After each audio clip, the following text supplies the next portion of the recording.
Hey everyone, it's Ren. I thought I'd make a special video related to my job today, so I thought, hey, why not talk a little bit about user experience and user interface in the recent Shadow Generations game. So first, a little introduction. I'm Ren and I work as a UX UI designer in Tokyo, and I like to play games in my free time. So I don't have many gamer friends here, so I share my thoughts on YouTube, hoping to meet other gamers around the world. Feel free to subscribe if you'd like to follow my gaming journey.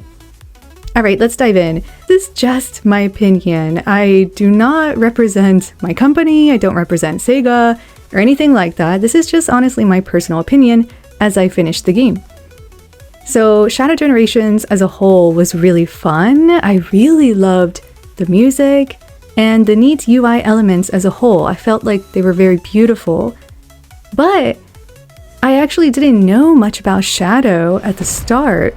I thought Shadow would be this cold character who is just pure evil, but turns out he's a little conflicted character, and maybe that's because the only love he's known was taken away from him in such a heartbreaking manner. So I understand why he may be a little misunderstood. And yeah, I've become a Shadow fan.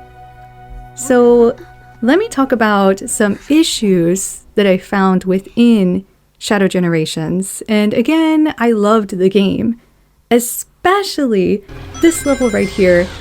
Really, Sega, thank you so much, because now I have new music to listen to while I work out or go for walks or start working. So this is really great. Love this soundtrack. It is so good.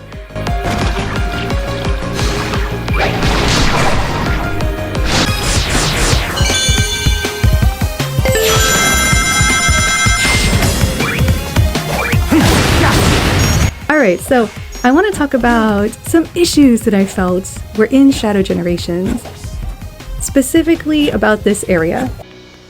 So as you can see here, we're going to go back to Chaos Islands area. And once we get here, it says some Black Moon Eyes are still closed. So we have to go into the Doom Zone to take care of it. Okay, the Doom Zone. So where's the Doom Zone? I just was like, where do I go next? Turns out that if you look back, you'll see this really tall black line, like this ghastly, ghostly black doom type of thing. So what you need to do next is go back to Sunset Heights. That's what you need to do next. But when you go and see the screen, it shows the 2 acts. It doesn't show you like a third act, and I really wish it would say like Act 3, question mark, kind of like how whenever bosses come up. And so you can see there, it's very ominous. It looks like I should go there, but how did I know to go there or not? I don't know. I felt like there could be a bit more UX thought into this, but maybe that's only my opinion. However, I saw others online asking, how do I get my 4th power? I think I'm soft locked out of Shadow Generations. So I saw online, because I was also trying to figure this out, and people were like, I'm supposed to unlock the last Doom power, but I keep getting this message about going to the Doom Zone, and it points me into Sunset Heights. And people are like, no, this is not a glitch, it's just bad game design. So it's just really interesting. And this last level, it was really fun. It was just hard to realize that this is where I was supposed to go after all. Other than that, I have a very small opinion about another small UX issue where you're supposed to hit X here, and because I'm trying to time myself with jumping, I kept hitting X, which would just shoot me back down. And I was thinking, why is it not working? But eventually I was like, oh, it is square. Got it. But why would they change the dynamic of the button if we're on a time-pressured level as we're trying to jump and dodge things and not lose our rings? So this is just my opinion though. I felt like if they would have just kept it as X, it would have been fine. If you can just point the direction with the stick, it would have been great. But they changed it not to the circle, but to the square, to go right. I thought it was interesting. Alright, so let me share some reasons why the UX is sometimes not perfect in gaming or in the digital world. And first one would be that the game was probably tested with many users, and Sega found no major blockers 98% of the time.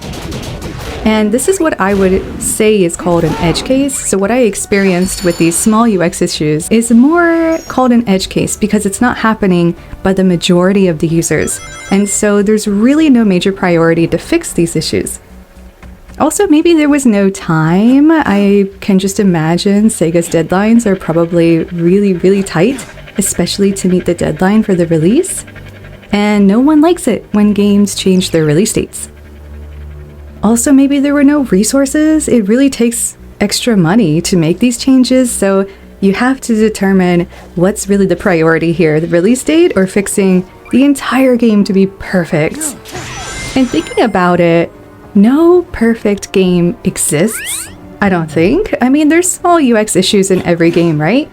I mean, is there a perfect game out there? Because if there is, let me know. Let me know in the comments if you believe there's a perfect game out there that you recommend. Okay, to wrap up the video, I thought I would give a huge shout out to Sega for this. So as some of you already know, my favorite Sonic game is Sonic the Hedgehog 2. And it's a very special place in my heart where I was just playing on the Genesis as a kid and just having a blast every day playing the game over and over. So anytime I see like a Sonic 2 reference in a current Sonic game, whether that's Superstars or even in the past Sonic Mania, I get really excited. So I just wanted to share with you what I thought was similar in Sonic 2 and in Shadow Generation. I felt this was similar to the special stage in Sonic 2. So along the path, the bombs are similar, a little different, more updated in Shadow Generations, but it made me really feel like I was back in Sonic 2.